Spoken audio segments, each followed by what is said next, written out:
Eh bien, j'avais déjà fait des vidéos là-dessus, mais je vais en refaire une autre parce que c'est bien des fois d'entendre et réentendre et réentendre. Je vais commencer par cette histoire que certains connaissent, c'est l'arbre à souhait. C'est un homme qui en Inde s'assoit sous un arbre à souhait, mais il ne sait pas que c'est un arbre à souhait. Et il ne sait pas que tout ce qu'il pense se réalise. Et il est fatigué, il dit oh, c'est dommage, j'aimerais bien un peu d'eau quand même. Puis là, hop, il y a de l'eau qui apparaît. C'est bizarre, j'avais pas vu ça tout à l'heure. Il boit. Ah, j'ai faim, j'aimerais bien manger quelque chose. Mais là, il y a la nourriture qui apparaît. Oh là, incroyable. Il est fatigué, il fait une sieste. Puis à son réveil, il dit oh, j'aimerais bien une petite femme quand même. Moi, à mes côtés, ça pourrait être sympa. Il pense à cette petite femme. Et puis une petite femme qui apparaît. Oh, il n'en revient pas. Puis tout d'un coup, il a une pensée. Il dit mais c'est impressionnant quand même, tout ce que je demande, ça se réalise. C'est bizarre. Et là, il se dit, il a une pensée. Il dit ça se trouve, c'est l'œuvre du démon. Et qu'est-ce qu'il arriva d'après vous? Le démon apparut. Et il se dit mais il va me manger. Et devinez ce qui s'est passé. En fait, nous sommes tous sous un immense arbre à souhait, sauf que c'est beaucoup plus long. Mais nous ne le savons pas. C'est ce que j'utilise en hypnose. Quand je mets les gens sous hypnose, je leur fais croire qu'ils sont capables de tenir raide sur deux tréteaux et je monte dessus. Eh bien, j'ai simplement mis de côté leurs doutes. Et ce qui se passe, c'est ça aussi. C'est que si vous arrivez à mettre de côté vos doutes, vous pouvez faire des choses extraordinaires. En fait, il n'y a pas de malédiction. Vous pouvez réaliser tout ce qui vous tient à cœur. Il suffit d'y croire. Ça paraît simple comme ça. Mais ça peut être compliqué parce que qu'est-ce qui se pense en nous? Il y a une petite voix en nous qui dit ouais, de toute façon, je ne mérite pas, de toute façon, je ne suis pas assez bien, de toute façon, c'est pas possible, de toute façon, je ne vois pas pourquoi je mériterais ça, de toute façon, voilà. C'est cette petite voix qu'il faut faire taire parce que ça, c'est lié à vos croyances, à ce que vous avez reçu dans votre enfance comme bagage. Si on ne vous a pas mis en valeur, si on ne vous a pas élevé, parce que élever un enfant, c'est ça en fait, c'est l'élever et non pas le rabaisser. Ouais, de toute façon, t'es nul, de toute façon, regarde, tu réussis jamais rien. Tout ça, c'est des petites phrases qui rentrent. En fait, il faut savoir qu'on a un conscient et un inconscient, d'accord? On le remplace par les mots volonté, imagination. Qu'est-ce qui est le plus fort d'après vous? Je vous laisse réfléchir 2 secondes. Une, deux. Eh bien, c'est l'imagination. Imaginez que je mets une poutre par terre de 20 cm de large sur, allez, 20 mètres de long. Je vous demande de marcher dessus. Bon, vous allez plus ou moins réussir. Imaginez que cette poutre, maintenant, se trouve à 80 mètres du sol, ou 100 mètres, peu importe, on s'en fout, et que je vous demande de faire la même chose. Eh bien, vous n'allez pas réussir, bien entendu. Pourquoi? Parce que c'est votre peur qui va prendre le dessus. Et qu'est-ce que la peur sinon l'imagination? C'est-à-dire que vous allez imaginer que vous allez tomber, nous sommes d'accord. Donc vous allez beau y mettre toute votre volonté, vous n'allez pas réussir, c'est votre imagination qui va gagner. Quand je mets les gens sous hypnose, c'est exactement pareil, je fais appel à leur imagination qui est plus forte que leur volonté. C'est pour ça que les plus réceptifs n'arrivent pas à s'en sortir. Et donc voilà, déjà si vous avez compris ça, c'est énorme. Donc il faut utiliser son imagination sur ce qu'on veut. Parce que notre inconscient, il est bête et discipliné, on va dire, comme ça. Si vous lui demandez quelque chose que vous ne voulez pas, il va vous le donner aussi. Si vous imaginez vos peurs, que vous allez manquer d'argent, que vous allez ci, que vous allez ça, ben c'est ça qui va se passer. Votre inconscient vous donne selon vos croyances. Par contre, si vous arrivez à imaginer quelque chose que vous voulez, vraiment, et que vous y mettez votre cœur vraiment pour l'obtenir, vos émotions, eh bien votre inconscient, ah tiens, c'est ce qu'il veut, on va lui donner. C'est aussi idiot, bête et simple que ça. Mais pourquoi ça ne marche pas pour beaucoup de gens? Parce que c'est la petite voix qui prend le dessus, les croyances. Donc il faut arriver soit à faire un travail sur vous-même, soit à mettre ça de côté, mettre la petite voix, dire bon ok, on m'a inculqué ça dans mon enfance, mais est-ce que c'est vrai? C'est peut-être parce que le plus dur pour quelqu'un, c'est de remettre en cause ses propres parents. Ça, c'est le chemin le plus dur. Parce que, en fait, grandir, c'est devenir les parents de ses propres parents quelque part. Mais c'est aussi faire le travail de, ok, je continue à aimer mes parents, mais je remets en considération leur comportement qui n'était pas juste. Beaucoup ne veulent pas faire ça parce qu'ils ont l'impression qu'ils ne vont plus aimer leurs parents. Donc c'est important de faire le distinguo de ça.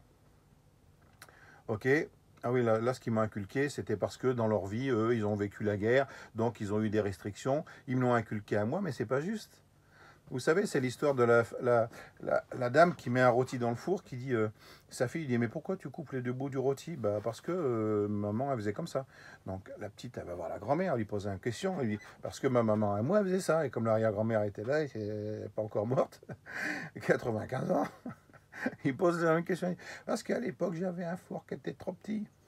Je coupais les deux bouts du rôti, vous voyez? Voilà. Ce qui était vrai à une époque est devenu obsolète, ça n'avait plus lieu d'être. Mais par fidélité affective, les gens continuent à faire, même si c'est une connerie. Donc, c'est important ça de vraiment y réfléchir. Par fidélité affective, il y a des gens. Il y a des gens. Alors, ça me faisait penser à une chanson de Michel Sardou. Alors, par fidélité affective, il y a des gens qui vont... moi, j'ai vu des gens en hypnose, une personne qui était obèse, parce que sa maman était obèse, donc par fidélité affective, elle est devenue obèse, parce que ça aurait voulu dire qu'elle elle était plus en osmose avec sa maman. J'ai eu le cas d'un monsieur qui n'arrivait jamais qui n'arrivait jamais à être premier. Il faisait du triathlon depuis des années, parce que son père faisait du triathlon, et son père était toujours premier. Et inconsciemment, ça voulait dire être l'égal de son père, il ne voulait pas. Inconsciemment, il voulait être encore l'enfant de son père. Donc on a fait un travail, j'ai fait un travail sur lui en PNL, hypnose et tout ça. Il avait un 8 jours après, il avait un concours, il est arrivé premier, il a dépassé le problème, vous voyez. Donc c'est important, par fidélité affective, il y a des gens qui vont se renier. Il y a des gens qui vont rester pauvres parce que papa et maman étaient pauvres, ils ont du mal à gagner leur vie. Donc ça serait les trahir que, eh ben moi, réussir à gagner de l'argent. Oui, il y a tous ces paramètres qui rentrent en ligne de compte. Donc c'est important de se responsabiliser, de dire j'ai exactement ce que je désire. Puisque vous avez la force d'avoir ce que vous ne voulez pas. C'est extraordinaire. Vous avez la force d'avoir. Vous avez créé ce que vous ne voulez pas quelque part. Donc c'est ce que vous voulez, puisque vous ne le voulez pas. Vous ne voulez pas, nana, mais quelque part vous le voulez, parce que c'est vous qui l'avez créé. Donc, qu'est-ce que vous voulez? La bonne question, c'est qu'est-ce que je veux? Qu'est-ce que j'ai envie? Je remets un petit peu du tri dans ce qu'on m'a appris comme croyance, et je vais de l'avant. Être conscient sans arrêt de ce qui se pense en nous. La petite voix qui dit « Non, non, toi, tais-toi. C'était avant, ça. Ça, c'était avant. C'est plus maintenant. » Voilà. Alors voilà, je voulais faire cette vidéo là-dessus. Alors c'est important. Qu'est-ce que tu veux dans ta vie? Voilà. Tu veux de la merde, ben, tu vas avoir de la merde. L'univers, il n'est pas contrariant. L'inconscient, l'univers, c'est pareil. Hein. L'univers, il n'est pas contrariant. Tu veux ça? Bah, donc tu as encore besoin d'expérimenter ça jusqu'à temps que tu as envie de dire non. Vous savez, il y a encore une autre histoire, parce que les histoires, ça parle au niveau de l'inconscient, j'adore. C'est un maître zen, vous savez, quand vous méditez, il a une petite baguette, si vous n'êtes pas droit, tac, il donne un petit coup sur l'épaule. Sauf que là, au lieu du petit coup, vlaf, il lui assène un grand coup, le mec, il a mal et tout. Maître, pourquoi vous faites ça? Il lui dit, le maître, il dit, est-ce que tu as compris la leçon? Non. Non, non. Quelle leçon? Il se remet à méditer, et puis là, flaf, un coup encore plus fort, il a mal, histoire de douleur. Mais maître, mais c'est pourquoi c'est pas possible? Pourquoi vous faites ça? Mais ça me fait mal. T'as compris la leçon? Non. Et il se remet à méditer, le maître, il l'assène de coups et tout. Le gars, il se lève, il prend le maître par le callback. Plus jamais vous me touchez, c'est terminé. Hein. Plus jamais. Hein. Ah, c'est bien, tu as compris la leçon. Vous voyez ce que je veux dire? C'est que cette leçon-là, elle peut se, comment dire, se jouer dans beaucoup de scénarios. Par exemple, les gens qui se font taper dessus par leur mari, ça fait 20 ans, c'est pas pour justifier la violence, hein, voilà. Mais c'est pour dire qu'il y a des femmes qui continuent à tirer le même scénario. Pourquoi? Parce que dans leur enfance, c'est peut-être tout ce qu'elles ont reçu comme amour, la violence. Vous voyez ce que je veux dire? Et ça pour d'autres choses. Tant que vous dites pas stop, là c'est pareil. Si vous dites pas stop, il y en a marre d'être pauvre, stop, j'en ai ras le bol là. Maintenant c'est l'abondance. Vous voyez? Si on vous mettait la tête sous l'eau, vraiment sous l'eau, pendant une minute, quelle serait votre seule pensée, unique pensée? Ça serait de remonter à la surface pour prendre de l'air. Vous mettriez toute votre énergie pour ça. Vous voyez? Eh bien, là, c'est pareil. Si vous ne mettez pas toute votre énergie pour réaliser ce qui vous tient à cœur, eh bien, ça ne se réalisera pas. Vous voyez? Donc, c'est important de prendre en compte tous ces paramètres pour réussir ce qui vous tient vraiment à cœur. Et la pensée positive, ce n'est pas de positiver non plus, hein, c'est d'être conscient de ce qui se trame en nous. Mais ça marchera si vous y mettez votre cœur, votre corps. C'est vraiment une envie viscérale. C'est pas juste une lubie du mental.